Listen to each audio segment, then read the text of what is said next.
Na aula de hoje, nós vamos ver o conceito de derivada direcional de uma função de várias variáveis e o vetor gradiente de uma função de várias variáveis.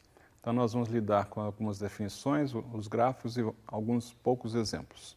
A ideia é que nós vamos ter uma função que varia em várias dimensões e queremos saber como é que é a derivada em determinada direção. Então, vamos lembrar um pouquinho. Quando nós tínhamos uma função de uma variável, tomando o valor real, nós tínhamos a derivada com o centro da função se for diferenciável. Então, aqui é uma função de uma variável e tinha os valores reais. E nós definimos a derivada daquela função como uma taxa de variação da função em relação à variável x. E aí está aqui a definição formal. Se esse limite existir, significa que a função é diferenciável e significa que nós podemos calcular em cada valor de x como é que aquela função está variando localmente com o x, na direção de x. Bom, essa é uma maneira de descrever a derivada de uma função de uma variável. Agora nós temos uma função de duas variáveis. E nessa função de duas variáveis, nós temos as derivadas parciais, que a gente chama de derivadas parciais, que vai me dar a taxa de variação da função em relação a uma das variáveis e depois a outra em relação a outra variável. E se tiver mais variáveis, também a gente segue a mesma sequência. Então, o que significa essa derivada parcial? Bom, a derivada parcial é uma taxa de variação da função em relação à variável que você está fazendo a derivada parcial. E a definição formal é: se esse limite existir, significa que a função é diferenciável em relação a x. Então, aqui eu somo a função no argumento x mais h e x, mas mantendo o argumento y o mesmo. Então, quando mantive o mesmo argumento aqui, o y nesse sentido está constante, nesse cálculo aqui. O que está variando é o primeiro argumento da função, que tem de duas variáveis. Quando h vai para zero, nós temos formalmente, se esse limite existir, a derivada da função f com respeito a x.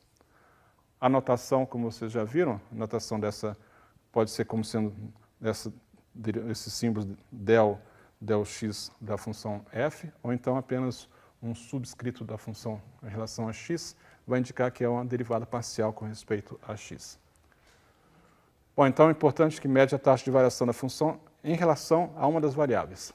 Se nós trocarmos tudo isso aqui por a outra variável y, nós temos exatamente a mesma coisa. Vai medir qual é a taxa de variação da função em relação a y naquele ponto xy. Então, essa aqui vai ser a derivada, o limite se ele existir.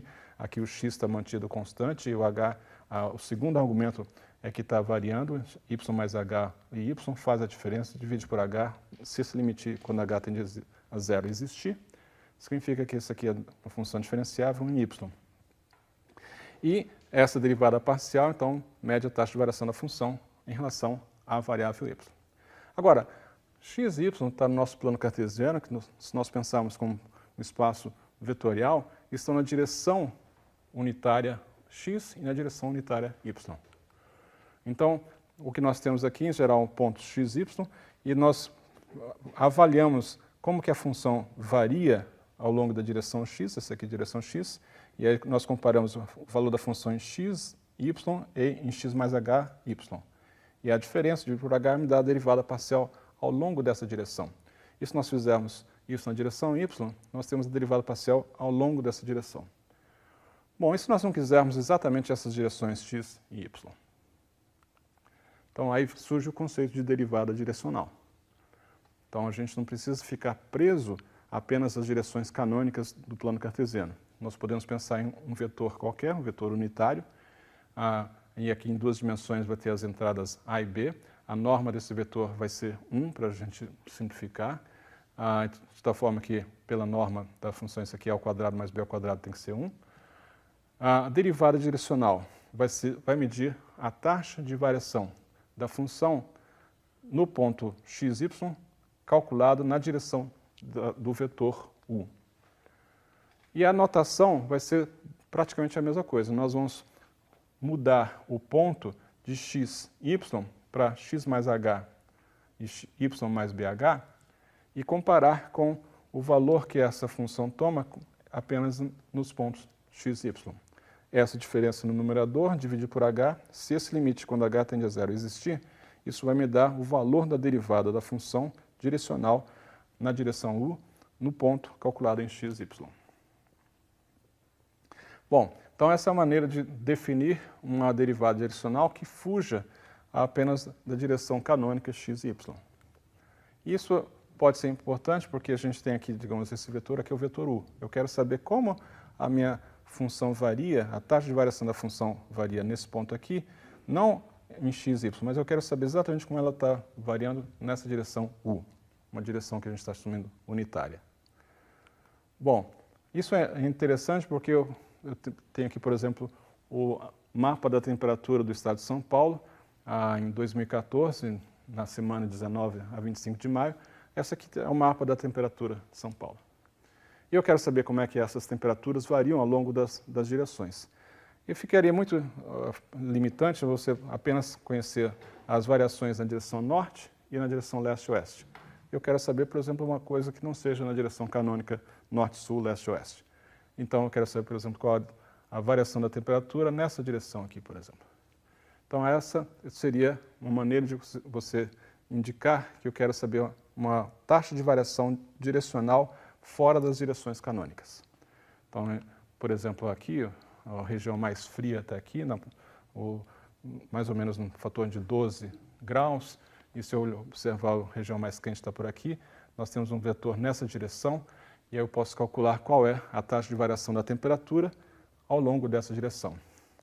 Em termos assim grosseiros, a gente pode falar a taxa de variação da temperatura ao longo da direção, nesse comprimento aqui pode ser de 23 no lugar mais quente aqui nesse mês e 12 no lugar mais frio aqui nessa região, e aí existe mais ou menos uns 600 quilômetros de lá aqui, isso significa 0,018 graus Celsius por quilômetro. Ou, se você quiser, é 1,8 graus Celsius por 100 quilômetros. Então, isso é uma média da variação direcional. Não é uma derivada, porque derivada direcional a gente tem que ir essa distância para zero. Mas esse seria um valor médio da variação na direção. Esse é o conceito da derivada direcional que nós vamos tratar. Então, a derivada direcional, ela considera direções que não são as canônicas, e então vai ter uma direção 1, a notação essa aqui é um D com o subíndice do vetor, calculado num ponto específico, e aí, se esse limite existir, então isso vai ser o valor da derivada naquele ponto.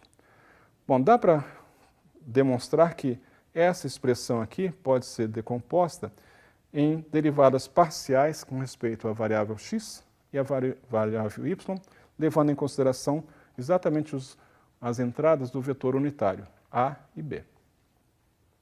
Em um caso particular, se nós tivermos os vetores canônicos, nós vamos recuperar a derivada parcial simples, ou seja, se o vetor canônico é 1, 0, 1, 0, então a derivada na direção canônica vai ser a derivada parcial com respeito a uma das variáveis. E o 0, 1 vai ser a derivada canônica com respeito a outra variável, ou seja, f, y. Mas, em geral, nós podemos ter essa combinação, um peso associada às duas direções que contribuem para a direção. Bom, vamos ver um exemplo. Digamos que nós temos essa função aqui, que tem de duas variáveis, o valor dela seria a altura, o z, x, a função de x, y, e eu posso pegar a derivada parcial com respeito a x, uma derivada do logaritmo é 1 sobre o argumento do logaritmo, multiplicado pela derivada do argumento do logaritmo, que no caso é 2x.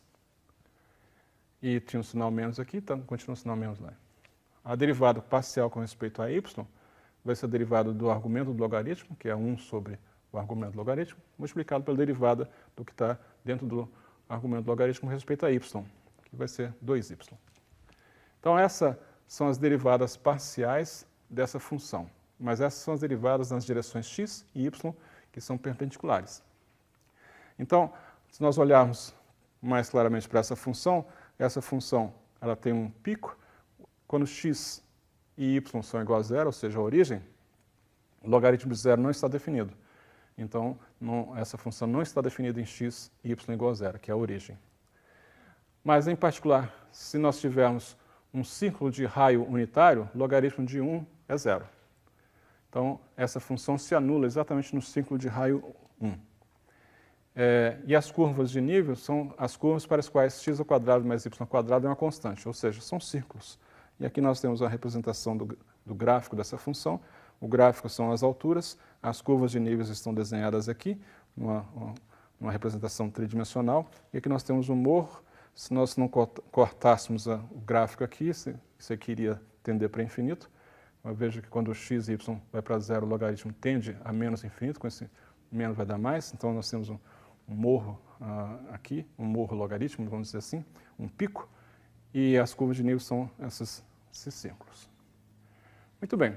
Agora, a derivada direcional, ela pode levar em consideração as derivadas parciais a partir desse resultado aqui. A derivada direcional ao longo de uma determinada direção pega as duas derivadas parciais e os valores do vetor unitário. Então, vamos pensar que nós temos essa função do morro logarítmico, as derivadas parciais eu repeti aqui, e nós temos aqui, digamos que nós temos esse vetor. Esse vetor é unitário. 1 mais 4 dá 5, tira a raiz quadrada, cancela, então isso aqui a norma desse vetor é 1. Então, a derivada direcional ao longo desse vetor vai levar em consideração a expressão que nós apresentamos, não demonstramos, mas a demonstração é fácil. Aqui nós temos A e B, o A e B no caso é 1 sobre a raiz de 5 e menos 2 sobre a raiz de 5. Então, colocando em evidência esse argumento de x² mais y² que aparece no denominador e 1 sobre a raiz de 5 que também vai aparecer no denominador, aí nós vamos ter o 2, o sinal menos também vai ser comum, coloquei aqui fora, o 2 vezes esse 1 e o 2 vezes esse 2, o sinal negativo está aqui. Bom, então a derivada direcional ao longo desse vetor tem uma expressão bem clara, bem explícita em termos de x e y. Em particular, nós percebemos que se x for igual a y, então a 2 vezes y, nós vamos ter uma reta que a derivada direcional é zero. Em particular, então, esse caso aqui, digamos que a derivada direcional ao longo desse vetor é calculada no ponto 2, 1. Se x igual a 2 e y igual a 1, isso aqui é zero. Então, a derivada direcional em 2, 1 é zero. E a derivada direcional ao longo do eixo x é menos 2 sobre a raiz de 5. E a derivada direcional ao longo desse vetor, calculado no ponto 0, 1, é 4 sobre a raiz de 5. O que significa essas derivadas direcionais? Bom, derivadas são taxas de variações da função naquele ponto. Se essas derivadas existirem, então me dá uma medida dessa taxa de variação. E os pontos que nós estamos tratando ali, eu posso olhar aqui nessa curva, algumas curvas de nível. Então, no ponto 2, 1, que nós observamos, a derivada direcional ao longo do vetor, então aqui está o vetor que nós estamos olhando. O vetor, a derivada direcional dessa função aqui, no ponto 2, 1, ela é zero. E ela é zero exatamente porque é uma tangente a essa curva de nível. Então, a função vai variar nessa curva de nível, mas essa curva de nível está dizendo, se é uma curva de nível, exatamente está dizendo que a função não varia nessa direção. Em compensação, a derivada direcional no ponto 1, 0 é menos 2 sobre a raiz de 5. Aqui está dizendo que a função está decrescendo para uma taxa de menos 2 sobre a raiz de 5. E a derivada direcional calculada no ponto 0, 1, aqui está o ponto 0, 1, é 4 sobre a raiz de 5. Aqui já é um valor positivo, e está dizendo que nesse ponto aqui a função está crescendo a uma taxa de 4 sobre a raiz de 5. E aqui a gente consegue perceber, se nós estivermos exatamente na curva de nível, não tem variação. Se nós estivermos aqui, nós estamos descendo meio na diagonal, não diretamente na forma descendente, né? E esse aqui, então, a função está diminuindo, de fato a função está diminuindo. Em compensação, se nós estivermos no ponto 1, 0, é como se estivesse querendo subir na montanha de maneira não perpendicular, mas de maneira explícita, e a taxa de variação, a função está crescendo naquilo. Então, são informações que a derivada direcional pode fornecer. Como a função está variando naquele ponto em uma determinada direção, explícita pelo vetor unitário. Bom, além da derivada direcional, um outro conceito que é importante, que está relacionado com a derivada direcional, é chamado vetor gradiente, que é uma função vetorial chamada gradiente. Então, a derivada direcional, se a gente observar lá no início, de uma função f calculada em um determinado ponto, na direção de um determinado vetor unitária, nós vimos que é esse resultado aqui, ou seja, a derivada direcional de uma função calculada no ponto xy é a soma ponderada das derivadas parciais em xy, em que os valores ponderados são do vetor unitário. Bom, isso aqui pode ser visto como sendo um produto vetorial, um produto escalar entre o vetor u e uma função que está associada a uma função vetorial em que as entradas desse vetor são as derivadas parciais em x e y.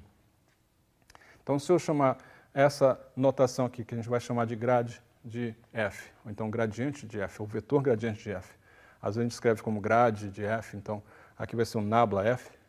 Isso aqui eu vou chamar de um vetor, e as entradas desse vetor são as derivadas parciais em x e a derivada parcial em relação a y da função f.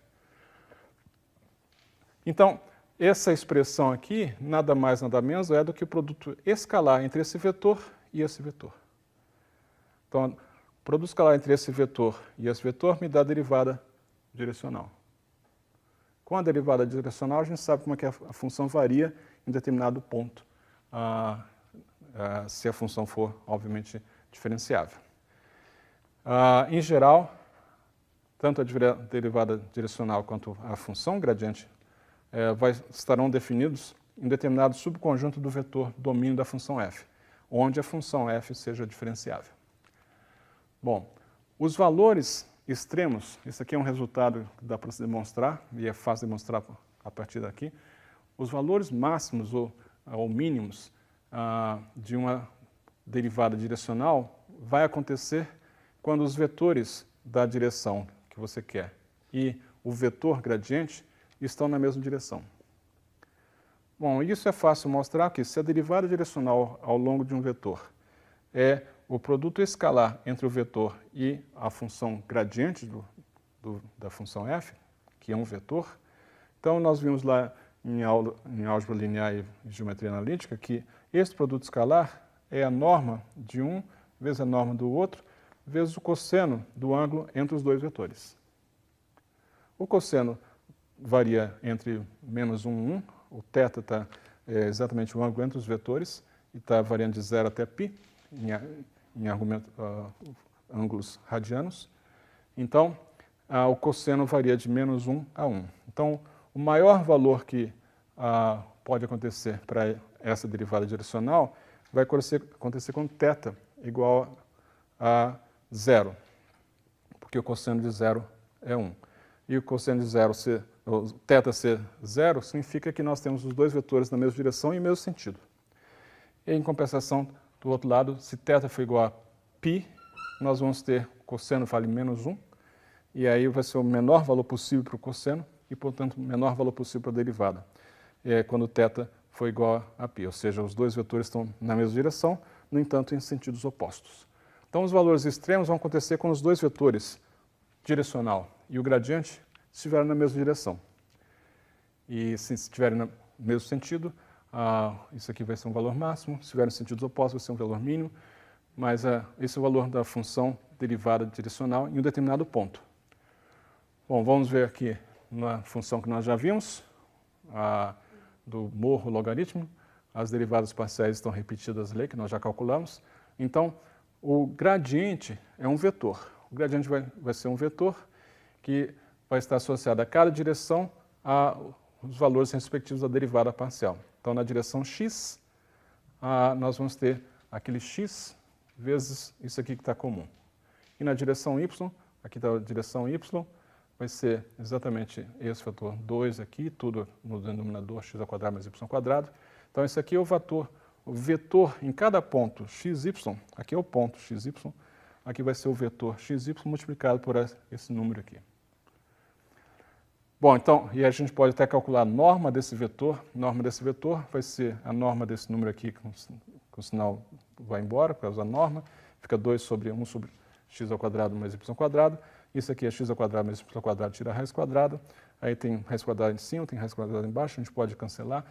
Mas isso aqui é uma maneira de escrever 2 sobre a raiz quadrada de x ao quadrado mais y ao quadrado. É o módulo, ou seja, a norma desse vetor gradiente. Em cada ponto eu tenho um valor.